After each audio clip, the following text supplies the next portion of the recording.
C'est l'enfant qui est la cible première de ces images, car il s'agit d'étouffer la liberté dans son berceau. Il faut les rendre stupides et leur ôter toute forme de réflexion et de critique. Tout cela se fait bien entendu avec la complicité déconcertante de leurs parents, qui ne cherchent même plus à résister face à la force de frappe cumulée de tous les moyens modernes de communication. Ils achètent eux-mêmes toutes les marchandises nécessaires à l'asservissement de leur progéniture. Ils se dépossèdent de l'éducation de leurs enfants et la livrent en bloc au système de l'abrutissement et de la médiocrité. Il y a des images pour tous les âges et pour toutes les classes sociales. Et les esclaves modernes confondent ces images avec la culture et parfois même avec l'art. On fait appel aux instincts les plus sordides pour écouler les stocks de marchandises. Et c'est encore la femme, doublement esclave dans la société présente, qui en paie le prix fort. Elle en est réduite à être un simple objet de consommation. La révolte elle-même est devenue une image que l'on vend pour mieux en détruire le potentiel subversif. L'image est toujours aujourd'hui la forme de communication la plus simple et la plus efficace. On construit des modèles, on abrutit les masses, on leur ment, on crée des frustrations.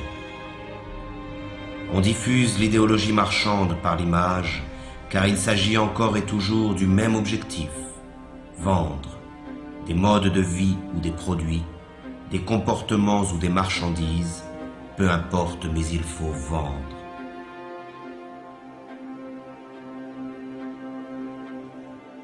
Ces pauvres hommes se divertissent, mais ce divertissement n'est là que pour faire diversion face au véritable mal qui les accable.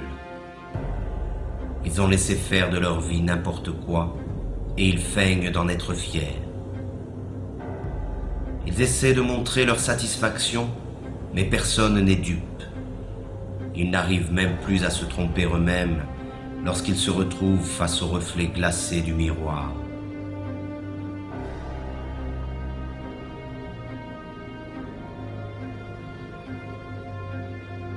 Ainsi, ils perdent leur temps devant des imbéciles censés les faire rire ou les faire chanter, les faire rêver ou les faire pleurer.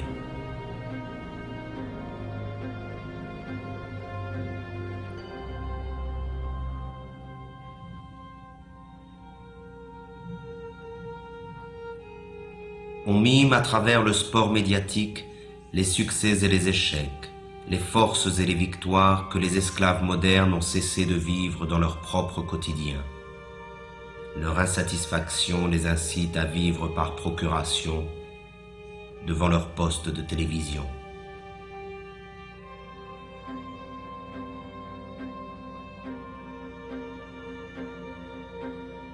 Tandis que les empereurs de la Rome antique achetaient la soumission du peuple avec du pain et les jeux du cirque, aujourd'hui c'est avec les divertissements et la consommation du vide que l'on achète le silence des esclaves.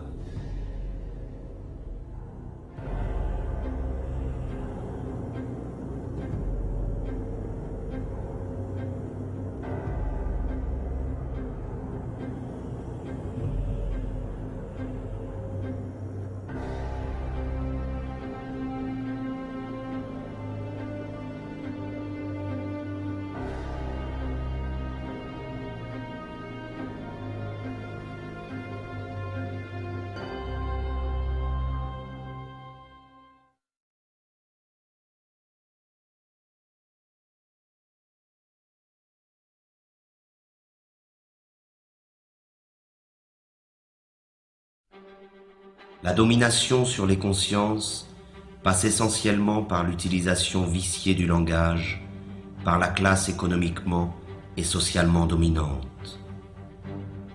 Étant détenteur de l'ensemble des moyens de communication, le pouvoir diffuse l'idéologie marchande par la définition figée, partielle et partiale qu'il donne des mots. Les mots sont présentés comme neutres et leur définition comme allant de soi. Mais sous le contrôle du pouvoir, le langage désigne toujours autre chose que la vie réelle. C'est avant tout un langage de la résignation et de l'impuissance, le langage de l'acceptation passive des choses telles qu'elles sont et telles qu'elles doivent demeurer. Les mots travaillent pour le compte de l'organisation dominante de la vie, et le fait même d'utiliser le langage du pouvoir nous condamne à l'impuissance. Le problème du langage est au centre du combat pour l'émancipation humaine. Il n'est pas une forme de domination qui se surajoute aux autres.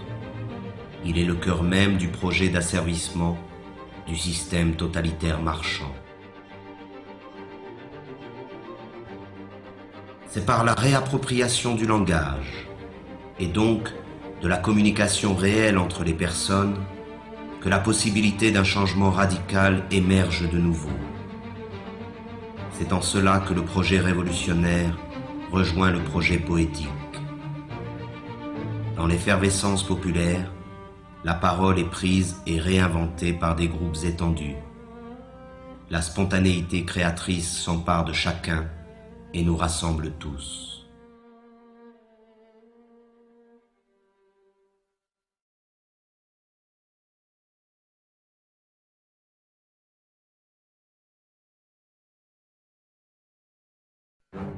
Pourtant, les esclaves modernes se pensent toujours citoyens.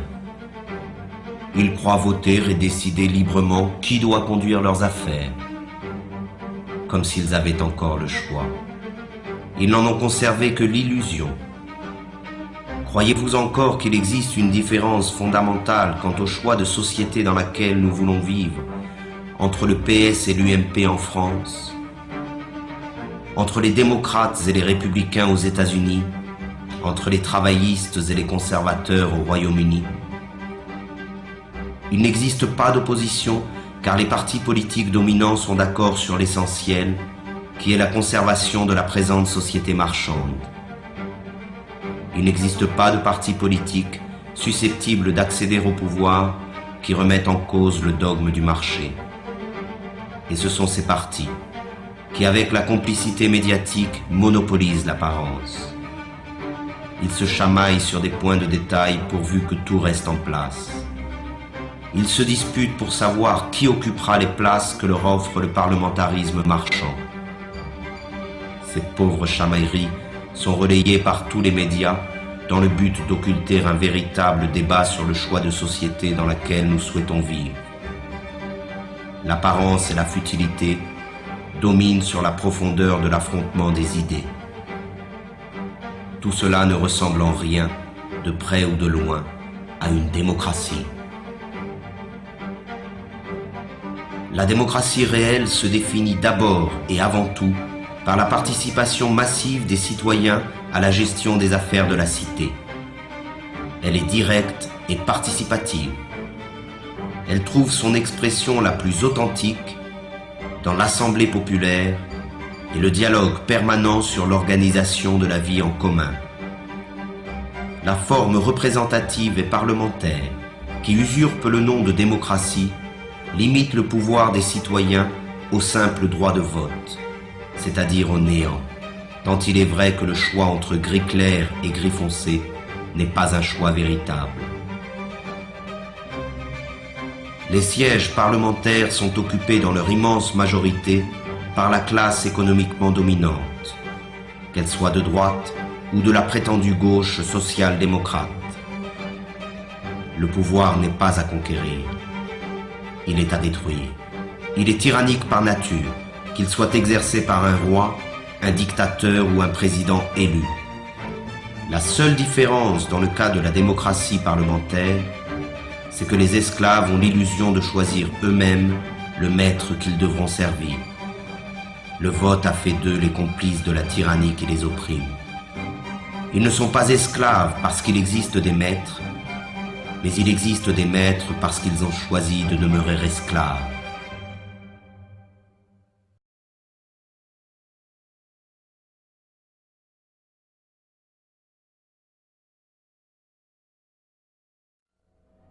Le système dominant se définit donc par l'omniprésence de son idéologie marchande.